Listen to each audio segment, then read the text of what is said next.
해보니까 한 4시간 분량일 것 같아서 50분 어떻게 하는데 벌써 10분이 지나갔네요. 기도하는 마음으로 하겠습니다. 저도 류현태 목사님 전화를 받고 끝까지 거부할 수 없었습니다. 왜냐하면 목사님 전화 주셨을 때 우리 청소년부 류현영 전도사님 사역 너무 잘하십니다 하고 제가 거품을 물고 자랑을 그 앞에 했기 때문에 종합교회 필요한데 보내주셨거든요. 그래서 그냥 순종할 수밖에 없었습니다.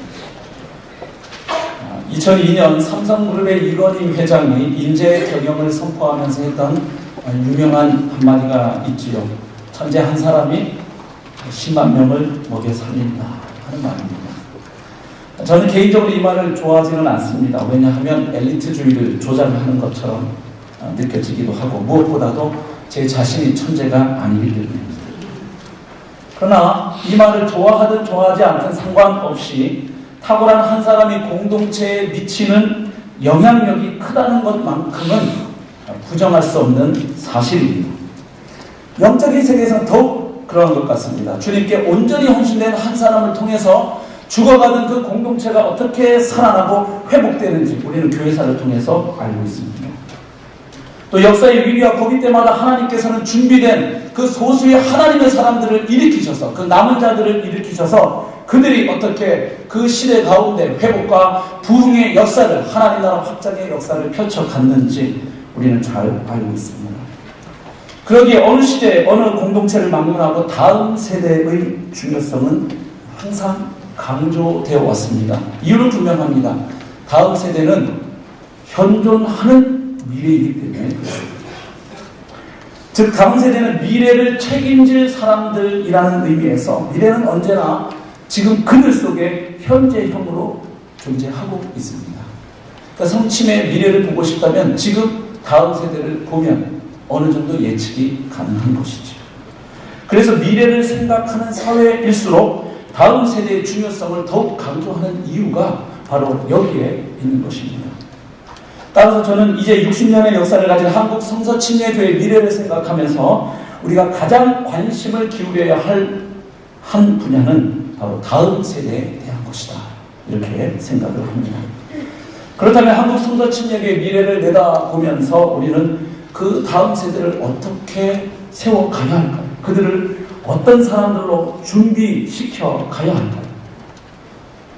저는 그 답을 사도 바울에게서 찾아보았습니다. 왜냐하면 2000년의 교회사를 제가 살펴보니까 바울만큼 예수님 빼고요. 하나님의 아들이시니까 영향력이 큰 사람을 찾기가 쉽지 않았기 때문입니다.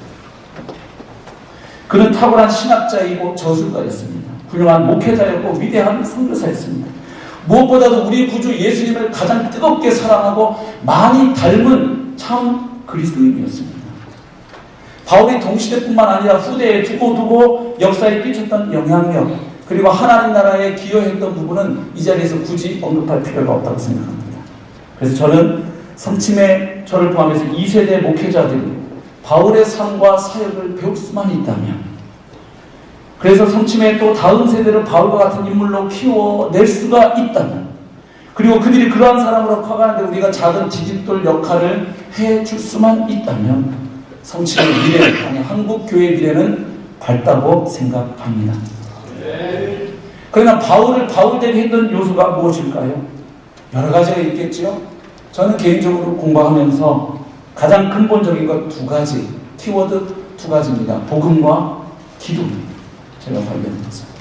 그 두 가지 얘기를 주어진 시간 안에서 한번 말씀을 드려볼까 합니다. 먼저 첫 번째로 바울은 복음의 사람이었습니다. 즉 바울의 삶과 사역, 모든 삶과 사역을 관통한 그 키워드, 중심축은 다른 것이 아니라 복음이었습니다. 제가 시간이 허락되지 않아서 말씀들을 다 인용하거나 읽지를 못하겠지만 중간중간 좀 읽겠습니다. 그 주소는 다 강의 안에 적어드렸습니다. 나중에 한번 일일이 찾아보셔서 묵상하고 음미하시면 굉장히 도움되리라고 확신합니다. 로마서 1장 1절 로마서를 열면서 바울은 자기를 이렇게 소개합니다. 예수 그리스도의 종 바울은 사도로 부르심을 받아 하나님의 복음을 위하여 택정함을 입었습니다. 자신이 그리스도의 종과 사도로 부르심을 받은 목적은 다른 것이 아니라 복음을 위해서였다. 밝히고 있습니다. 내가 달려갈 길과 주 예수께 받은 사명 곧 하나님의 은혜의 복음을 증언하는 일을 마치려 하면 나의 목숨을 조금 더 귀한 것으로 여기지 아니하노라. 사도행전 20장 24절 말씀. 자신의 사명은 다른 게 아니라 복음을 증언하는 일이고 그리고 그 일을 완수하기 위해서는 내 목숨을 바쳐도 아깝지 않다. 분쟁이 많았던 고린도전서 1장 10절 고린도교에서 보낸 편지에서 이렇게 얘기합니다. 그리스도께서 나를 보내심은 침례를 베풀게 하려 하심이 아니요 오직 복음을 전하게 하려 하심이다. 침례의 가치나 중요성을 무시한 게 아니죠. 바울이. 그 침례 가지고 분쟁이 일어나니까 뭐 나는 바울에게 받았다. 바울파, 아볼로파, 개박파, 그리스도파 나누어지니까 그것이 우리 교회 분쟁의 소지가 되니까 내가 별로 그리스도와 가이오에 그리고 또 스데바나 집 사람들 정도 그 정도 침례에 내가 안 준 것을 오히려 감사한다. 내가 정말 집중할 사역은 복음 전파 사역이다. 얘기하죠. 사역의 최우선순위. 또 내가 복음을 전할지라도 자랑할 것이 없으면 내가 부득불할 일입니다. 복음을 전하지 않으면 내게 화가 있을 것입니다. 반드시 해야만 할 일로 선택의 여지 없이 해야만 할 일로 인식을 하고 있습니다. 그러나 우리나 혹은 하늘로부터 온 천사라도 우리가 너희에게 전한 복음 외에 다른 복음을 전하면 그는 저주를 받을지. 헬라어 언어를 보면 훨씬 강한 의미 좀 배워버려요. 바울이 유대인에겐 유대인처럼 헬라인에겐 헬라인처럼 상당히 이 문화적인 면에서는 융통성이 있고 관용적이었던 사람으로 보입니다. 상당히 열려있는 사람. 그런데 그가 유독 발끈하는 게 하나 있었는데 그건 복음이거든요. 다른 건 적당히 넘어갈 수 있어도 복음에 대해서 이상한 소리 하면 아주 목에 핏대를 세우고 그런 것들을 죽어맞다는 그가 그렇게 열받았던 것은 복음이었습니다. 복음을 변질시키는 시간.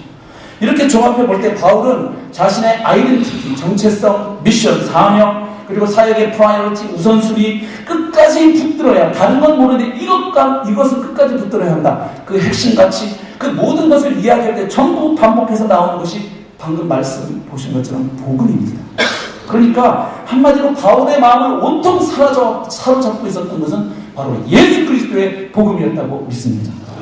그럼 남은 시간은 복음과 바울이 어떤 관계를 맺고 있었느냐 하는 것입니다. 바울은 무엇보다도 복음의 능력을 확신한 사람입니다. 복음의 능력. 내가 복음을 부끄러워하지 아니하노니 이 복음은 모든 믿는 자에게 구원을 주시는 하나님의 능력이 됩니다. 먼저는 유대인에게요. 그리고 헬라인에게로다. 여기 지금 바울이 복음을 부끄러워하지 않는다. 이중부족이죠. 강한 긍정 아닙니까? 나는 복음이 너무 자랑스럽다. 근데 바울이 복음을 자랑스러워하는 이유가 무엇입니까? 그것은 믿는 자를 구원하는 하나님의 능력이 두나미스 파워, 능력이 되기 때문이다. 이렇게 얘기합니다. 근데 잘 아시겠습니다만 바울이 바울서신에서 뭔가를 자랑스럽다고 얘기할 때, 자랑한다고 할 때는 단순한 심리적 개념 정서가 아니죠. 내가 뭔가를 자랑한다 바울이 이렇게 표현할 때는 그 말은 나는 그것의 진리와 가치됨을 확신하고 그것을 내 삶의 중심 원리로 붙잡았다. 이런 말이죠. 가령 갈라디아 6장 14절 그리스도의 십자가 외에는 내가 결코 자랑할 것이 없다. 빌립보서 3장 3절 그리스도를 자랑하고 육체를 신뢰하지 아니하는 자가 진짜 할례합니다. 이럴 때 자랑한다는 의미는 전부 그냥 심리적으로 프라우드하게 느끼는 그게 아니잖아요. 이것이 중요하다고 인식하고 그걸 꽉 붙잡았다는 이야기죠. 그럼 바울이 지금 그렇게 복음을 자랑스러워하는 이유가 무엇입니까? 능력이라는 거죠. 저는 이 구절이 너무 신기했습니다. 복음이 뭐요? 이렇게 물으면 십자가지, 대속의 은혜지, 은혜지, 죄사함이지, 천국 가는 거지 많은 이야기 할 수 있는데 바울에게 복음이 뭐요? What is the gospel? 물으면 그거 the power of God 하나님의 능력이지. 예. 그래서 결국 바울이 자랑스럽다는 게 그런 의미를 간다면 바울이 복음을 자랑스러워하는 이유는 곧 그것이 복음 자체의 본질에 대한 이야기가 되는 거예요. 다시 말하면 이런 얘기죠. 그래서 내가 복음이 자랑스럽다는 거야. 이 말은 그래서 복음인 거야. 그렇죠. 그래서 바울에게 있어서 복음과 비복음을 구분하는 시금석은 제가 연구하고 깨달은 것은 능력 여부였다는 것입니다. 로마서에서는 이렇게 말하고 있지 않더라고요. 바울이. 갈라디아서를 제가 한번 읽어보니까 갈라디아서 쟁점은 간단하지요. 어떻게 우리가 의의 소망에 실제로 다다를 수 있는가? 근데 이 질문에 대해서 한쪽에서는 율법으로, 할례로, 아니 한쪽으로는 성령을 따라 믿음으로, 두 가지가 쟁점이었지 않습니까? 근데 바울이 이야기합니다. 다 볼 수가 없어서 갈라디아 5장 4절 보면 율법으로 의를 얻으려는 시도는 바울이 이야기합니다. 그건 한마디로 사약 처방전이다. 이렇게 얘기하죠. 율법 안에서 의롭다 하면 얻으려는 너희는 그리스도에게서 끊어지고 은혜에서 떨어진 자로다. 그러면서 대안을 제시하는데 5절입니다. 우리가 성령으로 믿음을 따라 의의 소망을 기다리노니. 아멘. 왜 율법이 아니고 성령을 따라 믿음으로냐? 5장 6절에 얘기하죠. 그리스도 예수 안에서는 할례나 무할례나 효력이 없으되 사람으로서 역사하는 믿음뿐이니라. 아멘. 뭡니까? 할례, 무할례 그런 건 효력이 없다. 여기서 효력이 없다는 말이 무엇일까요? 실제로 의의 소망에 도달하게 해줄 수 있는 힘이나 능력이 없다. 없다. 그걸로 진짜 의로워질 수 있어? 그럼 나도 전하지. 그걸로 실제로 의의 소망에 다다리갈 능력이 없잖아. 그 얘기합니다. 그러면서 사람으로서 역사하는 믿음이 진짜 사람을 의롭게 한다는 거죠. 그래서 갈라디아서 3장 21절 보면 율법이 의의 소망에 이르게 할 능력이 없는 까닭은 그 속에 생명을 부여하는 능력이 없기 때문이다. 4장 9절에서는 그래서 율법은 약한 것이다. 3장 2절부터 5절 보면 율법으로는 성령을 받을 수 없다. 성령의 역사는 믿음을 통해서만 주어진다. 그 얘기를 하죠. 고린도전서도 제가 읽어보니까 그렇더라고요. 고린도전서에서 등장하는 복음의 대항마는 헬라의 지혜입니다. 아까 갈라디아에서는 율법과 복음이었다면 고린도전서에서는 헬라의 지혜, 그 다음에 이 말자기들의 지혜와 복음입니다. 근데 여기서도 역시 바울의 관심사는 파워, 능력 여부입니다. 대결의 관건이 다른 게 아니라 능력이라는 거예요. 그래서 고린도전서 1장 18절 바울이 선언합니다. 십자가의 도가 멸망하는 자들에게는 미련한 것이요 구원을 받는 우리에게는 하나님의 능력이다. 아멘. 그리고 1장 22절부터 24절 얘기합니다. 유대인은 표적을 구하고 헬라인은 지혜를 찾지만 우리는 십자가에 못 박힌 그리스도를 전한다. 이것은 유대인에게 스칸달과 스톰블링 블락 걸려 넘어지게 하는 것이다. 그러나 이방인에게 또 미련한 것이다. 하지만 부르심을 받는 자들에게는 복음은 실제로 하나님의 의를 덧입고 구원을 받는다. 그래서 이렇게 볼 때 바울은 복음의 능력을 확신한 사람입니다. 제가 요즘 가장 속이 터지는 건 이렇게 저렇게 다니다가 젊은 제 또래 목회자들하고 교제하다가 복음만 갖고는 안 돼. 속에서 열불이 올라옵니다. 복음만 갖고 안 되면 뭘로 살아갑니까? 주님이 우리에게 맡겨주신 게 뭔데요? 초대교회 그 혹독한 박해 속에서도 로마를 정복했던 그 힘이 그때 시스템이 있었나요? 양교제가 있었나요? 뭐가 있었나요? 오직 십자가와 부활의 복음으로 로마를 정복한 적이 있습니다. 그렇죠. 그럼 바울은 어떻게 복음의 능력을 확신할 수 있었는가? 제가 깨달은 것은 세 가지입니다. 먼저는 복음의 콘텐츠 내용 자체입니다. 로마서 1장 17절 보면 복음에는 하나님의 의가 나타나서 믿음으로 믿음을 얘기합니다. 한글 성경 번역에 이 가를 접속사가 빠져있죠. 왜냐하면 하는 접속사가 빠져있습니다. 이 바울 서신은 이 톡톡 끊어 읽으면 안 되잖아요. 구절구절이 이 논리적인 인과관계를 잘 따라가면서 그 논의의 초점을 따라가야 바울 서신을 제대로 읽어낼 텐데 그 앞에서부터 읽어지잖아요. 사실은 내가 복음을 부끄러워하지 않는다는 것도 앞에 15절부터 이어지죠. 내가 할 수만 있으면 로마에 있는 너희들도 복음을 전하길 원한다. 왜냐하면 나는 복음을 부끄러워하지 않기 때문이다. 또 나는 왜 복음을 부끄러워하지 않느냐? 복음은 하나님의 능력이기 때문이다. 그 다음 복음은 왜 하나님의 능력이냐? 복음에는 하나님의 의가 나타나기 때문이다. 꼬리에 꼬리를 물고 가고 있지요. 그러나 이 시간에 그것을 함께 나눌 시간은 안 되겠습니다. 로마서에 나타나는 하나님의 의는 이건 뭐 목사님들 다 강의해 보시다 하지만 이건 몇십 시간 떠들어야 되는 거죠. 일단 복음의 내용이 능력이라는 걸 바울은 알았고요. 제가 더 주목하는 것은 두 번째, 세 번째인데 바울 자신의 회심과 변화의 과정을 겪으면서 그는 복음이 교리가 아니고 신학이 아니고 사람을 실제로 하나님의 사람으로 만드는 능력 그 자체를 경험했던 것입니다. 그렇죠. 그래서 무엇이든지 내게 유익하는 것을 내가 그리스도를 위하여 다 해로 여길 뿐더러 또한 모든 것을 해로 여기면 내 주 그리스도 예수를 아는 지식이 가장 고상하기 때문이다. 바울 자기가 복음에 의해서 완전히 인생이 뒤바뀌어졌거든. 그 그리스도를 핍박하고 교회를 없애려고 목숨 걸던 그가 그리스도의 사도로 바뀌었다. 그가 자랑으로 삼던 모든 것들, 껍데기 포장하는 자기를 설명해줬던 것들 다 배설물과 같이 여길 수 있는 힘이 자신을 찾아오신 부활하신 그리스도. 아멘. 그 다음에 세 번째는 사역 현장에서 그가 복음을 나누면서 복음이 어떤 일을 하는지 열매를 경험했다는 사실입니다. 바울의 선교 여행 가운데 경험한 많지만 제가 두 가지만 오늘 좀 적어봤습니다. 하나는 사도행전 19장 그 에베소에서 있었던 일입니다. 또 마술을 행하던 많은 사람이 그 책을 모아 가지고 와서 모든 사람 앞에서 불사르니 그 책값을 계산한즉 은 5만이나 되더라. 이와 같이 주의 말씀이 힘이 있어 흥왕하여 세력을 얻으니라.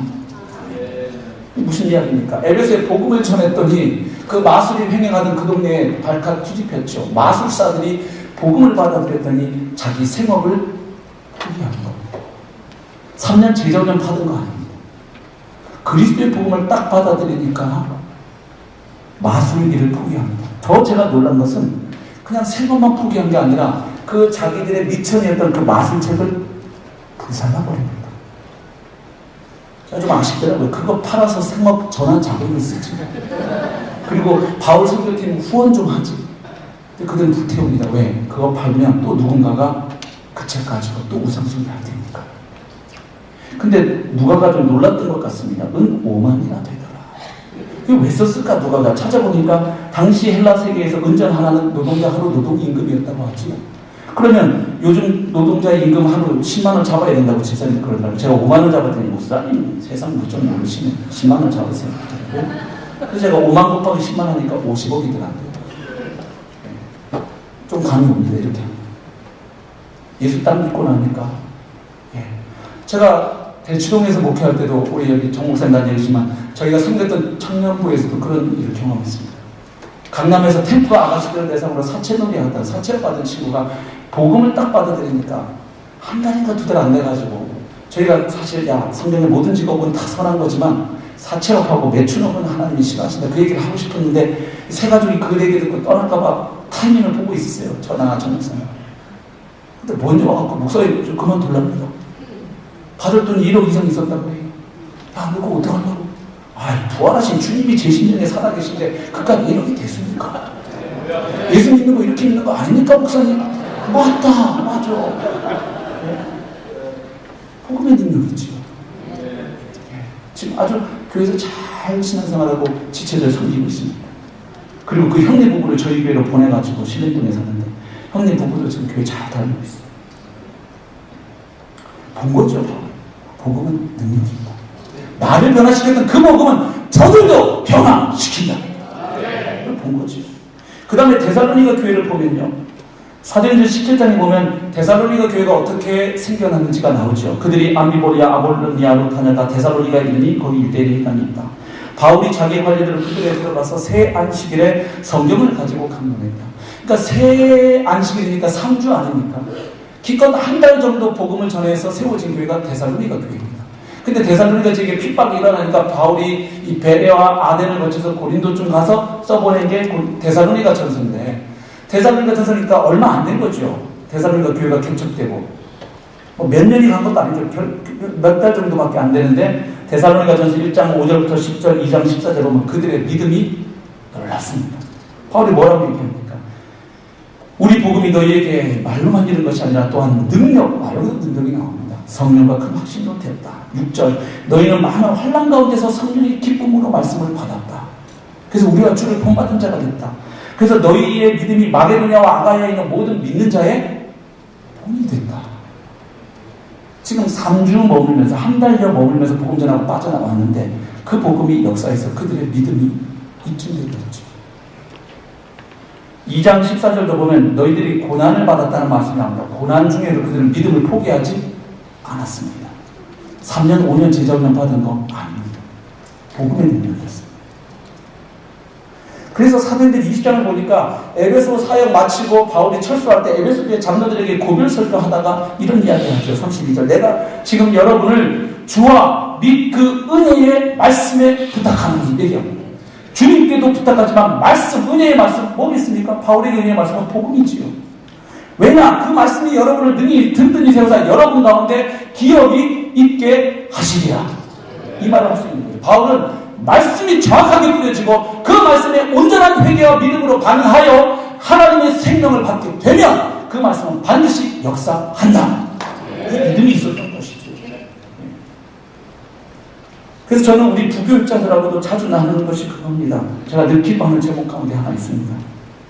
뭐냐면 제가 이걸 듣고 깨달은 건데, 축구 클럽 가운데 강팀들의 특징이 몇 가지 있답니다.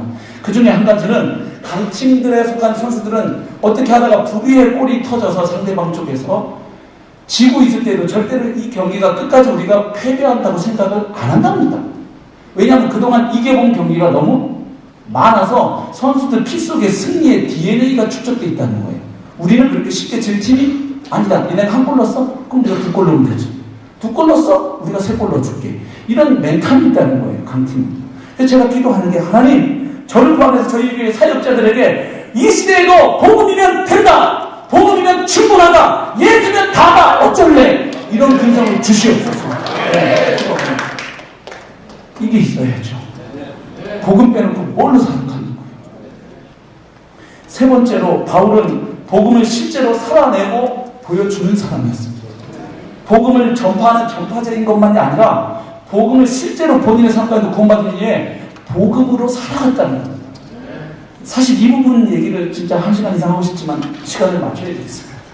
내가 그리스도와 함께 십자가에 못 박혔나니 그런 즉 이게 이제는 내가 사는 것이 아니고 오직 내 안에 그리스도께서 사시는 것이야. 이제 내가 육체 가운데 사는 것은 나를 사랑하사 나를 위하여 자기 자신을 버리신 하나님의 아들을 믿는 믿음 안에서 사는 것이야.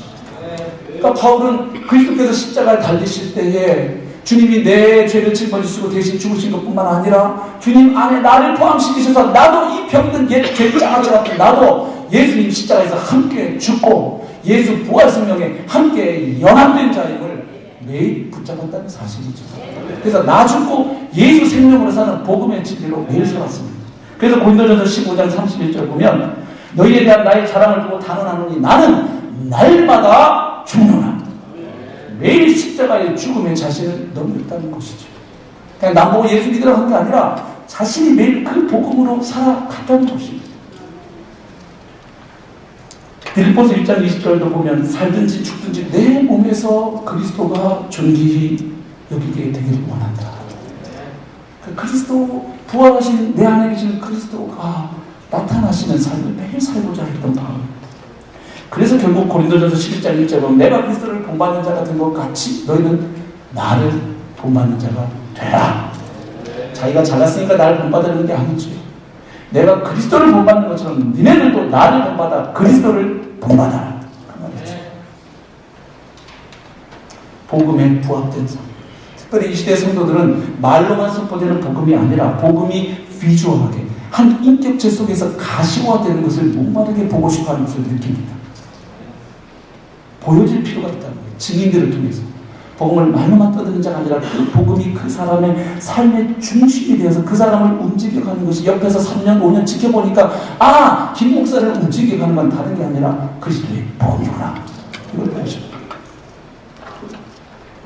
제가 만약 성도들에게 오직 예수의 복음을 외치면서 뒤돌아서서는 집 살기 할 때는 학벌, 돈, 외모, 건강, 인맥 이거 따진다면 그거 자랑하고 앉아있다면 제가 앞에서 전했던 오직 예수의 복음을 제가 다 무력화시키는 거죠.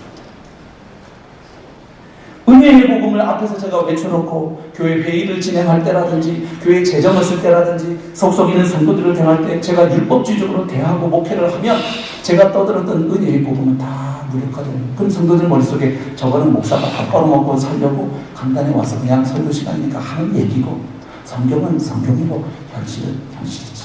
성도들이 아주 그런 강고한 믿음이 있다. 말씀은 말씀이고 현실은 현실입니다. 목사님 현실을 몰라서 그래요. 현실을 뒤집어 엎는 게 말씀 아닙니까? 평화의 복음을 외치면서 교인들이 서로 싸우잖아요.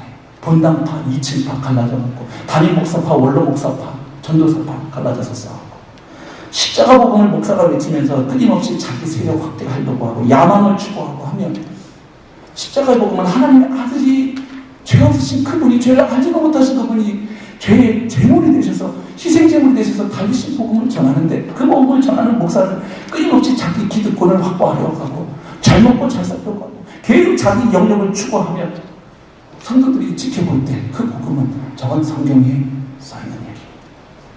그렇죠. 제가 이거를 뼈저리게 고민한 게 그겁니다. 왜 내가 복음을 전하는데 능력이 안 나타나는가?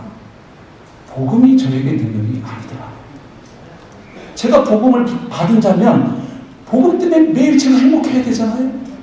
부활하신 그리스도가 내 안에 계신다고 말하는데 나는 왜 감격이 없어요? 성경이 말하는 신앙생활은 요한복음 4장에 보면 영생하도록 솟아나는 생물 그리스도를 믿는 자에게 풍성한 삶, 로마서 8장에 보면 시험을 넉넉히 이기는 삶인데 왜 나는 예수님이라고 떠드는 사역자인데 내 삶은 예수님으로 충분하지가 않은 거예요. 목장모임 한 주간 어떻게 지냈냐? 성도들 와서 그냥 별일 없이 지냈어요. 이게 기적이라는 걸 제가 나중에 깨달은 거예요. 아니 부활하신 그리스도가 물 위를 걸으시고 오병이의 기적을 하고 죽은 나사를 나사를 살리신 그 주님의 성령이 내 안에 와 계신데 일주일을 살았는데 아무 감격이 없고 그냥 살았어요. 와 기적 같은 삶을 나부터 살고 있군요.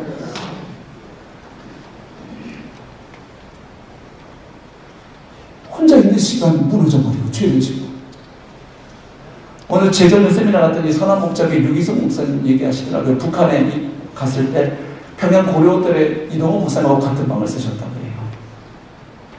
근데 이렇게 보니까 거기서는 좋은 호텔이라고 내줬을 텐데도 보니까 그게 없더랍니다. 슬리퍼가. 그래서 혼자 그분도 조용하신 분인데 슬리퍼가 없네 이 호텔은. 이러고 이제 아침에 나가실 때요. 그래서 이동호 목사님 뭐 봉수교회인가 뭐든 보고 뭐 다 이렇게 하고 북한 교회 지도자를 만나고 저녁에 다 호텔에 들어왔더니 현관에 슬리퍼가 다 주더라고요. 머리가 쫙 서면서 다 들었던 얘기죠. 그래서 그날 이동 목사님과 머리털 나고 가장 거룩한 밤을 그 밤에 보내셨어요. 지금 우리가 하는 농담도 다 듣고 있다 저것들이. 목사님 할렐루야. 아주 중심되고 거룩하게 주여. 제가 그 얘기 듣고 주님 북한 당국이 도청하고 있다고만 해도 그렇게 삶이 달라지는데 부활하신 그리스도의 영이 제 안에 24시간 내주하고 계시는데 제가 혼자 있으면 컴퓨터로 시간 낭비하고 엉뚱한 거 보고 말이 안 됩니다. 주님. 저에게 주님의 임재가 부활하신 그리스도의 임재가 실제가 아닙니다. 저보다. 주님 저를 큰 능력을 주소서. 정말 예수님 한 번이면 충분한 목사 만들어 주십시오. 울고 불고 기도할 수밖에 없었어요. 제가 이걸 또 더 깨닫게 된 계기가 저희 아들 어릴 때 키울 때 이놈이 그날따라 뭘 인삼을 끓여 먹었는지 너무 집에서 크게 떠드는 거예요. 설교 준비하는데 영감이 다 떨어져요. 그래서 제가 그놈을 3살 때인가 4살 때 같은 야! 집에서는 조용히 얘기하는 거야! 알았어? 하고 고함을 꽉 찔렀어요.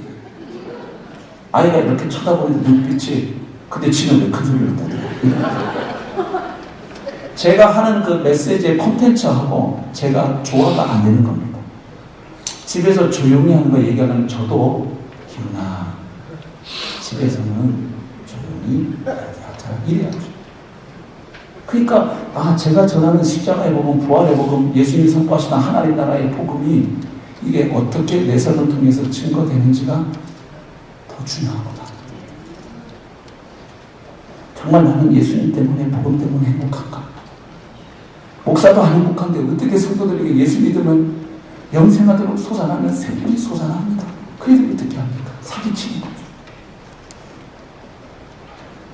네, 이 부분 나중에 또 기회 되면 나누고 싶습니다. 그래서 제가 복음학교도 들어가고 용을 썼습니다. 나부터 복음학교 내가 온전히 뒤집혀서 복음으로 매일 날마다 십자가의 죽음에 넘기고 나 죽고 예수 생명으로 사는 이 복음 실제가 안 되면 나는 복음 잘 못한다. 차라리 그거 할 거면 세상에 나가서 영어 강사에서 밥 벌어먹고 살자. 네 번째로 바울은 복음을 총체적으로 이해하고 선포한 사람입니다. 바울이 전한 복음에 대한 오해가 있지요. 그 고린도전서 2장 2절이나 갈라디아 6장 14절 말씀 때문에 내가 예수 그리스도와 십자가에 못 박히신 것 외에는 알지 않고 했다. 또 십자가 외에는 결코 자랑할 수가 없다. 이런 구절 때문에 바울은 십자가만 이야기하는 것을 오해할 수 있지요. 그러나 잘 아시는 것처럼 고린도전서와 갈라디아에서 십자가만 얘기하는 건 문자적으로 바울이 십자가만 떠들었다는 얘기가 아니라 우리가 그렇게 의로워지고 구원받을 수 있는 근거는 십자가 외에는 아무것도 없다. 그걸 말해야 되니까 강조하는 거죠. 그래서 실제로 성경을 제가 다시 읽어보니까 바울은 십자가뿐 아니라 부활의 복음을 담대하게 선포했습니다. 사실 바울이 십자가의 복음을 전할 수 있었던 것은 바울 입장에서는 다마스커스 도상에서 부활하신 그리스도를 만나면서부터 했습니다. 뗄 수가 없는 거죠. 고린도전서 15장 3절 4절 성도들에게 이렇게 말하죠. 내가 받은 것을 먼저 너에게 전했다.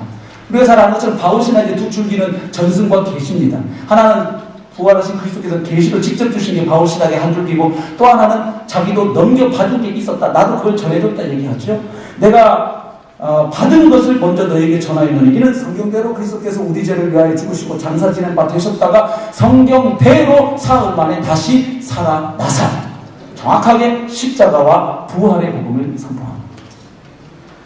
또 고린도전서 15장 부활전에서는 뭐라고 얘기합니까? 14절에 그리스도께서 만약 다시 살아나지 못하셨으면 우리가 전파하는 것 십자가의 도 다 헛거다. 너희 믿음도 헛거다. 그리고 우리는 하나님의 거짓 증인으로 발견될 거다. 왜? 하나님이 그리스도를 다시 살리셨다고 우리가 증언했기 때문에. 17절에서는 그리스도께서 다시 살아나신 일이 없으면 너희의 믿음도 헛되고 너희가 여전히 죄 가운데 있을 것이다. 왜 그리스도의 십자가가 우리 죄를 위한 십자가가 됩니까? 십자가 자체의 효능이 있는 게 아니잖아요. 그렇게 따지면 예수님 좌우에 강도들이 다니는 십자가는 뭡니까? 주님의 십자가가 우리 죄를 위한 단 한 번의 영원한 속죄의 제사가 될 수 있는 까닭은 십자가 그 형태의 능력이 있는 게 아니라 그곳에 달리신 그분이 하나님의 아들이셨기 때문인 거죠. 그렇죠? 하나님의 아들 그분이 우리 모든 인류의 죄를 짊어지시고 그곳에서 다 사하셨기 때문에, 짊어지시고 하나님의 진노의 잔을 받으셨기 때문에. 그러니까 부활이 가짜면 십자가도 가짜입니다. 또 사도행전 17장 18절 보면은 이 에피쿠로스와 스토아 철학자들이 바울하고争論하는데 이 사람 또 말쟁이 무슨 말 하느냐 이렇게 할 때 끝에 이렇게 나옵니다. 이는 바울이 예수와 부활을 전하기 때문이라. 부활을 전했잖아요. 또 사도행전 17장 30절 31절 보면 알지 못하던 시대에는 하나님이 간과하셨지만 이제는 어디든지 사람에게 타정하사 회개하라 하셨다. 그러면서 뭐라고 하냐면 이에 그를 죽은 자 가운데서 다시 살리신 것 예수님의 부활로 모든 사람에게 믿을 만한 증거를 주셨다. 그러니까 부활은 하나님의 결정적인 승부수였다는 거죠. 그래서 부활이 확실해지면 하나님이 창조주가 이 땅을 단행하셨다는 얘기거든요. 그래서 사도행전 2장에서도 오순절 성령 강림 역사로 베드로가 너희가 십자가에 못 박아 죽인 예수를 하나님이 살리셔서 주와 그리스도가 되게 하셨다 하니까 유대인들이 가슴을 치며 우리가 어찌 알고 그러면 우리가 하나님을 죽인 거잖아. 이렇게 되죠. 그들은 예수님의 시신을 공개할 수가 없었죠. 무덤 비어 있었으니까. 오순절 때니까 6월절 주님 죽으실 때로부터 한 달 반밖에 안 되는 시점 아닙니까? 예, 또 사도행전 26장도 역시 바울이 복음을 전했고 로마서 4장 18절부터 25절 보면 아브라함이 믿음으로 의롭 땅을 얻었는데 그 아브라함의 믿음은 바로 부활의 믿음이었지요. 23절에 그에게 의로 여겨졌다 기록된 것은 아브라함만 위한 것이 아니요 의로 여기심을 받을 우리도 위함이니 곧 아브라함의 믿음과 신약시대 우리 믿음에 같은 DNA가 있다는 거죠. 예수 우리 주를 죽은 자 가운데서 살리신 이를 믿는 자니라. 예수는 우리가 범죄한 것 때문에 내준이 되고 또한 우리를 의롭다 하시기 위하여 살아나셨느니라. 아멘. 두 번째 바울은 십자가 부활의 소위 말하는 캐리그마의 복음만 전한 것이 아니라 하나님 나라의 복음을 선포했죠. 예수님이 선포하셨던 신학자들은 보니까 예수님과 바울을 떼어놓으려고 그러더라고요. 그래서 예수는 하나님 나라를 얘기했는데 바울은 짝퉁 교회를 말했다. 무슨 소리입니까? 성경 66권 전부가 하나님 말씀인 것입니다. 사도행전 보니까 19장 8절 바울이 회당에 들어가 석 달 동안 담대히 하나님 나라에 관하여 강론하며 20장 25절 보라 내가 여러분 중에 왕래하며 하나님의 나라를 전파하였으나 28장 23절 그들이 날짜를 정하고 그가 유숙하는 집에 많이 오니 바울이 아침부터 저녁까지 강론하여 하나님의 나라를 증언하고 28장 30절 31절 바울이 온 이태를 자기 셋집에 머물면서 자기에게 오는 사람을 다 영접하고 하나님의 나라를 전파하며 바울은 하나님 나라 복음을 전했습니다.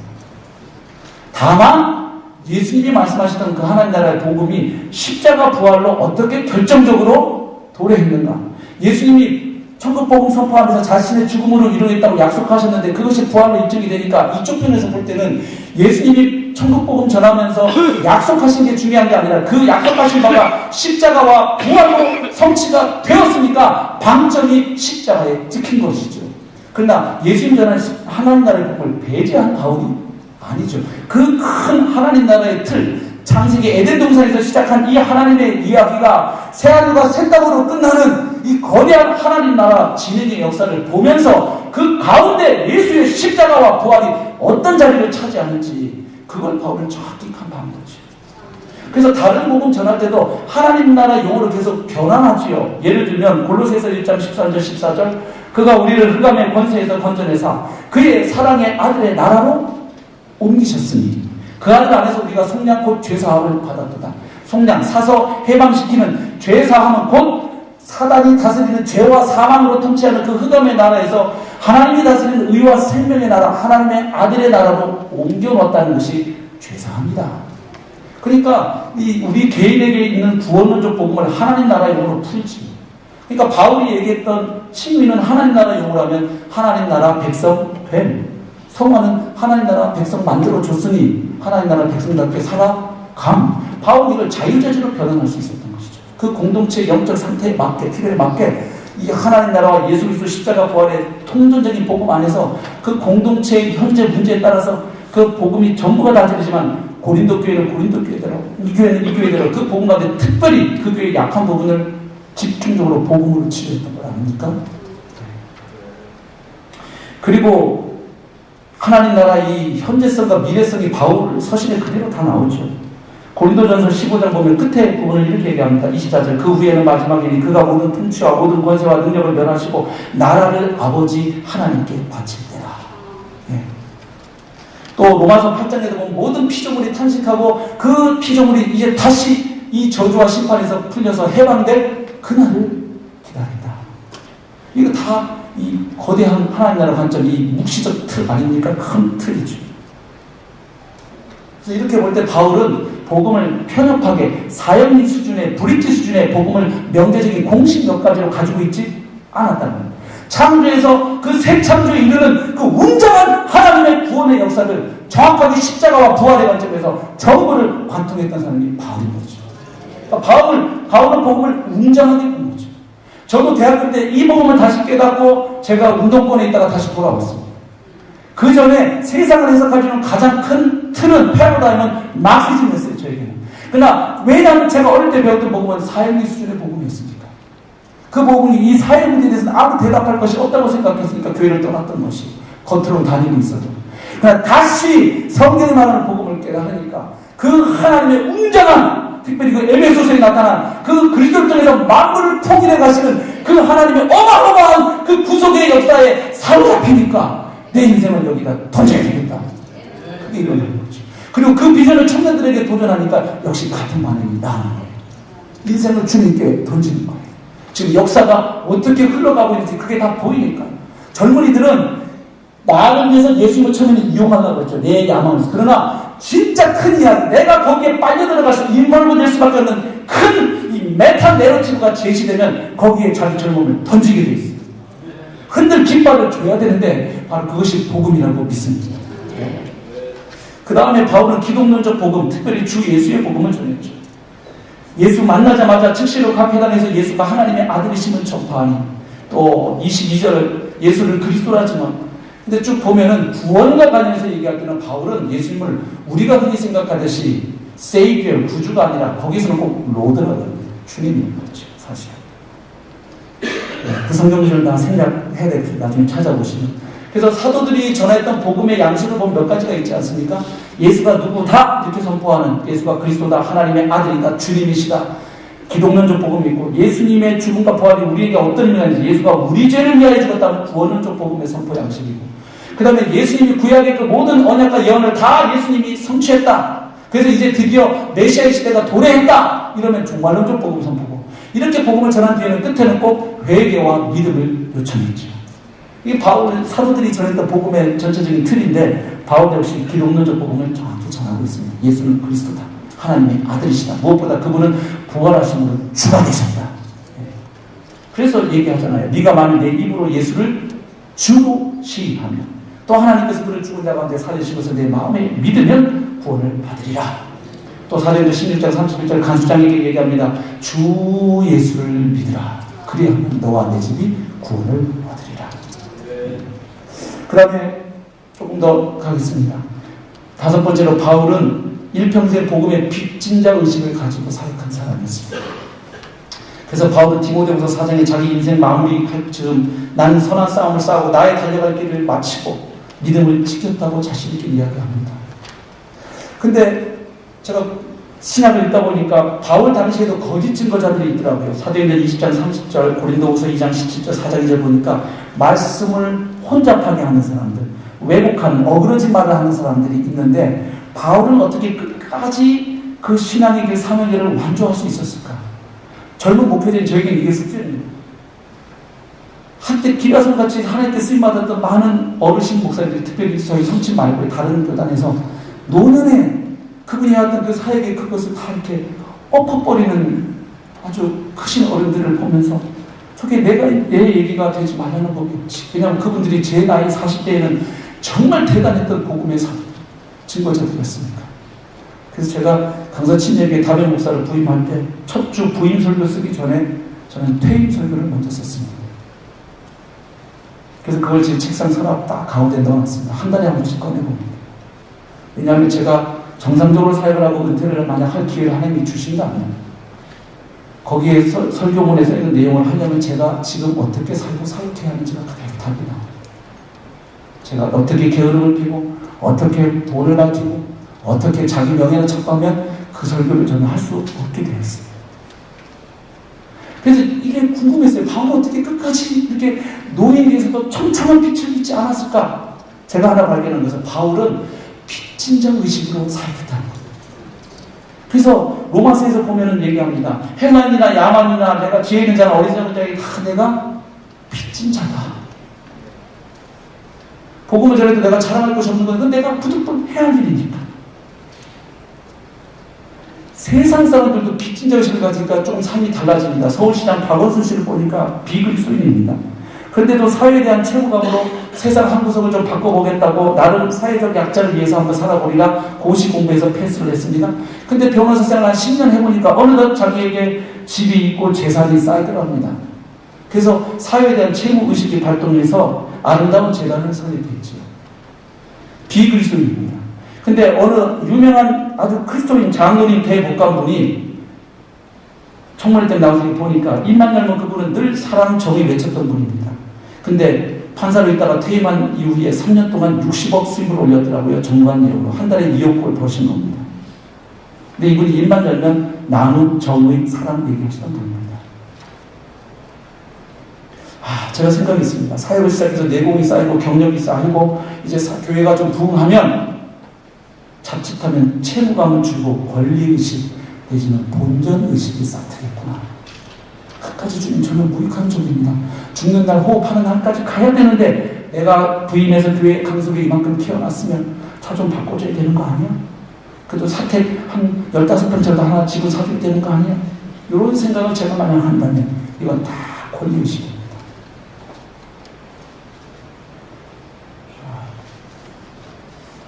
몇 번만 더 해도 괜찮겠습니까? 죄송합니다. 식사 시간 앞두고 거의 참 어렵습니다. 자, 이 칼럼 하나만 얼른 읽어야 될 것 같습니다. 기도는 그냥 제가 전체로 뭉뚱그려서 말씀드리고 마치겠습니다. 이 칼럼 하나는 꼭 소개해드리고 싶습니다. 이영표 선수가 2년 전에 2012년 5월 달에 썼던 칼럼 하나를 좀 소개할까 합니다. 2002 한일 월드컵을 앞두고 2002년 12월 한국 축구대표팀 감독이 된 거스 히딩크 감독님의 첫 일성은 한국 축구는 기술은 좋은데 체력이 약하다였다. 그전까지 대다수 축구 전문가들이 한국 축구의 약점은 기술이고 강점은 체력이라고 말해왔기에 히딩크 감독의 말은 가히 충격적이었다. 우리는 히딩크 감독이라는 외부의 시선을 통해 그동안 우리가 우리 자신을 얼마나 오해하고 왜곡했는지 깨닫게 됐다. 10여 년이 지난 지금도 여전히 남아있는 또 하나의 오해는 한국 축구는 유럽 축구보다 정신력이 강하다는 것이다. 결론적으로 말하면 유럽 축구가 한국 축구보다 더 나은 가장 확실한 한 가지가 바로 멘탈이다. 우리는 흔히 상대를 거칠게 다루거나 부상당한 머리에 붕대를 감고 뛰는 것이 정신력이라고 생각하지만 이것은 멘탈의 일부일 뿐 전부는 아니다. 그렇다면 축구 선수에게 멘탈이란 무엇일까? 자신보다 강한 자 앞에 섰을 때나 혹은 반드시 이겨야 하는 경기를 앞두고 밀려오는 두려움을 스스로 이겨낼 수 있는 능력을 말한다. 약한 상대를 쉽게 생각하지 않는 것, 경기장 안에서 자신의 감정을 통제할 수 있는 능력, 또 졌을 때 빗발치는 여론의 비난을 묵묵히 이겨내는 것, 이겼을 때 쏟아지는 칭찬을 가려서 들을 줄 아는 것도 멘탈에 속한다. 심지어 경기장 밖에서의 생활이 곧 경기장 안으로 이어진다는 사실을 아는 것도 멘탈이다. 그렇게 멘탈은 경기 당일날 한번 해보자라고 외치는 것만으로는 만들어지지 않는다. 가장 강력한 멘탈은 훈련장에서 그리고 우리의 일상에서 만들어진다. 그 뒷부분 생각하겠습니다.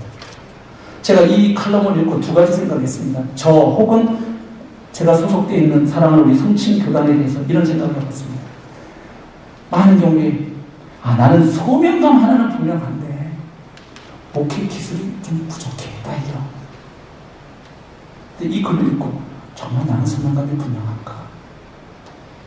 정말 복음 전하다가 밥 굶어도 우리 1세대 성친 목사님들처럼 굶어도 아골골짝 빈들에도 복음 들고 가오리다. 그런 토박한 영성이, 뚝배기 영성이 나한테 있는가? 성취는 복음은 확실한데 목회 전략이나 문화에 대한 적응력이 부족하다. 그럴까요? 우리 교인들은 복음은 다 아는데 제자 훈련이 좀 부족해. 그럴까요? 내비게이터 3대인가 4대 총재가 얘기했죠. 예수 믿고 구원받은 성도에게 가장 필요한 게 뭡니까? 복음 듣고. 그 질문을 자기에게 1년 전에만 했으면 제자 훈련이라고 대답했을 겁니다만 이제 저는 대답합니다.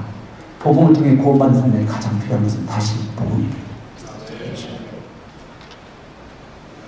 그래서 제가 이걸 읽고 목회자에게, 축구선수에게 멘탈이 그런 거면 목회자에게 멘탈은 뭘까? 제가 그대로 따와봤어요. 그랬더니 이런 거더라고요. 이 시대에 횡행하는 물량주의, 만모니즘을 거부할 수 있는 것, 세상의 방법을 포기할 수 있는 것, 아무리 꽁 잡는 게 뭐라고 해도, 또 교인들이 주위 목회자들이 목회 잘한다고 칭찬하고 찬사 보낼 때 주님 앞에서 겸손한 그 자리 지킬 줄 아는 것, 큰 교회, 나보다 훨씬 큰 교회 목사님 앞에서 주눅 들지 않는 것, 나보다 작은 교회 목사님 앞에서 위세 떨지 않는 것, 복음 때문에 받는 피해와 고난이 있다면 기꺼이 감수해내는 것, 속속이 있는 교회를 대하여 오래 참는 것, 또 강대상 바깥에서, 예배당 바깥에서 나의 삶이, 가정에서, 아무도 보지 않는 데서, 성도들이 안 보는 그곳에서 나 홀로 주님과 보내는 그 시간이 나의 설교와 양육과 상담과 영역을 좌우한다는 것을 아는 것. 그래서 홀로 있는 그 시간 주님과 함께 실현할 줄 아는 것. 그게 목회자에게 멘탈 아닐까요? 그래서 저는 기도했어요. 하나님, 저희가 죽는 날까지 권리의식은 제 입에서, 마음에서 사라지게 해주세요. 끝까지 빚진 장식. 저는 주님 앞에, 성도들 앞에, 성친교단 앞에, 동역자들 앞에 빚진 자입니다. 마지막 바울은 기도의 사람이었는데요. 제목만 읽겠습니다. 바울은 기도하는 습관이 아예 몸에 뱄습니다. 찾아보니까 처음 딱 다마스커 도상에서 주님 만나자마자 했던 일이, 아나니에게 주님 말씀하시길 사울이라 하는 사람을 찾으라. 그가 기도하는 중이라. 주님 만나자부터 기도했고요. 우리가 기도할 것이 있을까 하여 나갔다가 사람들 만나고요. 감옥에서도 한밤중에 바울 가신다가 기도하고, 또 사도행 20장 에베소교회 장로들과 헤어질 때도 무릎을 꿇고 기도하고, 그 다음에 중보기도의 사람이었죠. 로마서부터 우리가 서신서 보면 인사말 딱 끝나면 교회 성도들을 향하여 중보기도하는 내용이 거의 대부분 나오죠. 내가 기도 중에 너희를 쉬지 않고 말한다. 늘 그 이야기. 아주 중보기도가 된 사람. 마지막 기도의 중요성을 알았기 때문에 기도에 대해서 가르칩니다. 쉬지 말고 기도해라. 이것이 그리스도 예수 안에서 너희를 향한 하나님의 뜻이다. 기도를 계속하고 기도에 감사함으로 깨어 있으라. 그래서 여기저기에서 기도에 대해서 가르치고요. 그 다음에 무엇보다 자기를 위해서 기도해 줄 것을 부탁합니다. 왜? 기도의 힘을 알았으니까. 그래서 저는 어느 컨퍼런스에 갔다가 목사는 하루 3시간 기도해야 된다고 그 목사님 그러시더라고요. 성경에 보면 시험에 들지 않게 깨어있어 기도하라. 주님이 제자들에게 너가 1시간 또 기도할 수 없느냐. 그래서 시험 안 들기 위해서 1시간 기도. 그 다음에 교회 목자들은 자기 시험 안 들도록 1시간 기도. 그 다음에 자기 목장 식구들, 목원들이 시험에 들지 않도록 1시간 기도, 2시간. 그럼 목사는 3시간. 그래서 정말 바빠서 못한 날도 있지만 어지간하면은 무슨 수가 있어도 바빠도 잠을 줄이는 한이 있어도 3시간 기도 시간을 지키려고 용을 씁니다. 내가 기도 자리에 안 나가면 강석이 무너진다. 그런 각오. 제가 대단해서가 아니라 나부터 기도에 들여지지 않으면. 그래서 제가 배운 바는 기도는 기도에 대한 책을 읽고 배우는 게 아니더라고요. 기도하는 사람 옆에 붙어서 가야 됩니다.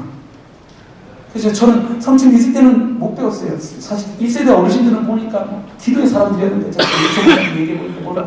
하여튼 제가 못 봤는지 그러다가 저는 잠깐 외로 밖에 나갔다가 거기서 산기도, 철야기도, 하여튼 통성기도, 영성기도, 호흡기도, 관상기도 바깥에서 배우긴 했지만 어쨌든 해보니까 기도는 하여튼 처음 기도 10분 하기가 어렵더라고요.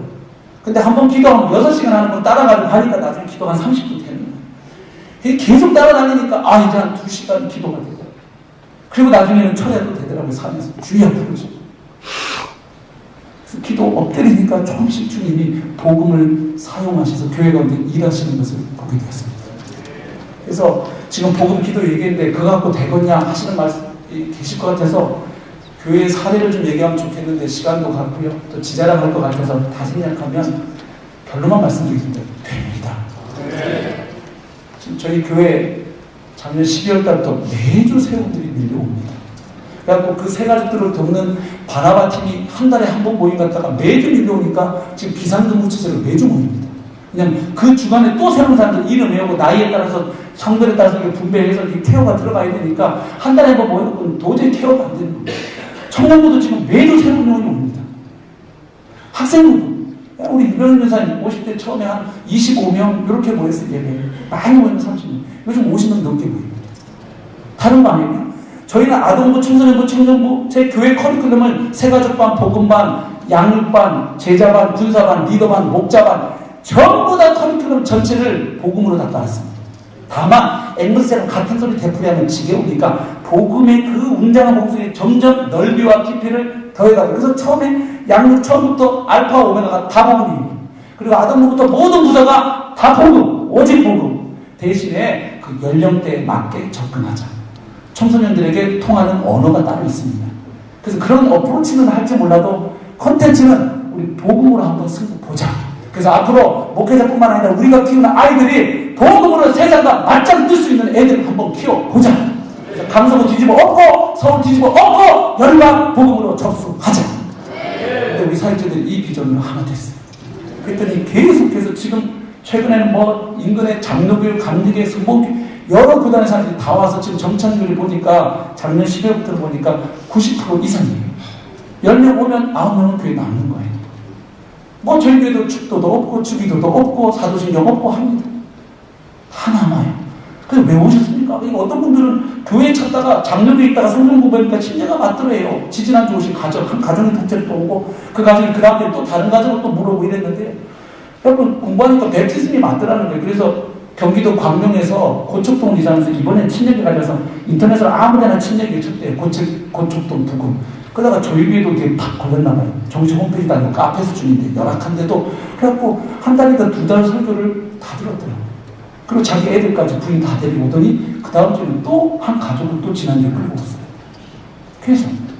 그래서 세 가족들을 4주차가 되면 제가 만납니다. 다니면서 세 가족만 4주 왔는데 그럼 제가 여러 가지 이제 대화를 나누고 교회 목회 철학도 소개하고 하지만 어떻게 오시게 됐나요? 왜냐하면 신천지에서 잠입할 수도 있어서 이렇게 또 이렇게 떠봅니다. 간을 보는데 보면은 완전 생짜배기도 오고 교회 아주 산전수전 공주전 다 겪은 분들 최근에는 목동 제자교회 장로님 가족도 통째로 왔습니다. 그런데 보니까 복음 듣고 싶어서 복음에 목말라하는 사람이 많았어요. 그리고 복음으로 살고 싶어서 그리고 오직 복음으로 살아지는 공동체 안에 들어오고 싶어서요. 기도하겠습니다. 경청해 주셔서 감사합니다. 우리 한 1, 2분간만 사도 바울처럼 우리 자신이 또 우리 다음 세대를 정말 바울처럼 복음과 기도에 드려진 사람들 시대마다 하나님께서 회복하신 것은 복음이었습니다. 그리고 그 복음을 회복한 사람들이 했던 일은 기도와 순종이었고 그 결과는 하나님 나라의 부흥과 선교의 확장으로 일어났지요.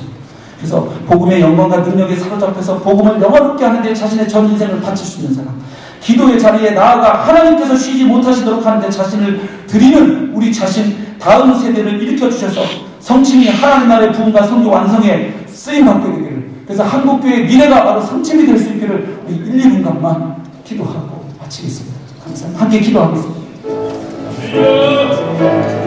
주님, 이 시간 간구합니다. 이 시대가 변해도 영원토록 변치 않는 것은 그리스도의 십자가의 피 묻은 복음, 부활의 복음, 하나님은 나라의 복음인 줄 알았습니다. 하나님의 복음이 실제되게 하여 주옵소서. 나를 움직일 수 없는 복음이 아닌 것을 깨닫게 하시고, 그 복음이 날마다 나를 살아 움직이게 하시고, 공격 가운데 주님의 십자가만 생각하면 다시 일어나서 내 자신을 십자가에 못 박고 부활하신 예수 생명에 연합되어서 날마다 나들고 예수 생명으로 살게 하여 주시고, 그 복음으로 사람을 죽어가는 영혼들을 건지며 그 복음 앞에 반응한 자들이 함께 그리스도의 몸을 이루어가게 하시고, 그 몸을 통하여 땅 끝까지 주 예수의 복음을 증거하는 선교 공동체가 되게 하여 주시옵소서. 이 마지막 시대 하나님 어렵다는 이 시대 저희 성침의 다음 세대들을 일으켜 주시고 저희들이 그 통로가 되게 하여 주시옵소서. 그들을 통하여 한국교회 하나님 미래가 밝아지게 하시고 주님의 재림의 날을 앞당길 수 있기를 원합니다. 주님 저희 앞에 긍휼을 베풀어 주시고 성령의 기름 부으심을 허락하여 주시옵소서. 복음이 더욱 복음되게 하여 주시옵소서. 오 주님, 주님의 말씀을 기대합니다. 주님 행하여 주시옵소서. 감사합니다. 주님, 이 어려운 시대에 다른 많은 것도 있겠지만 우직하게 복음의 능력, 기도를 사용하시는 전능하신 하나님, 오늘도 죽은 자를 살리시는 하나님 앞에 무릎 꿇고 엎드려서 하나님이 그 복음, 선포되는 복음을 사용하셔서 교회 가운데 위대한 하나님 나라 회복과 부흥의 역사를 허락하여 주시옵소서. 저희 성침의 다음 세대들, 그런 자들, 목회자 선교사뿐만 아니라 복음과 기도로 무장되어 사회 각 분야에 들어가 복음으로 세상과 정면으로 맞서 맞짱 뜰 수 있는 증인들, 용사들을 일으켜 주시옵소서. 예수님의 이름으로 기도하옵나이다.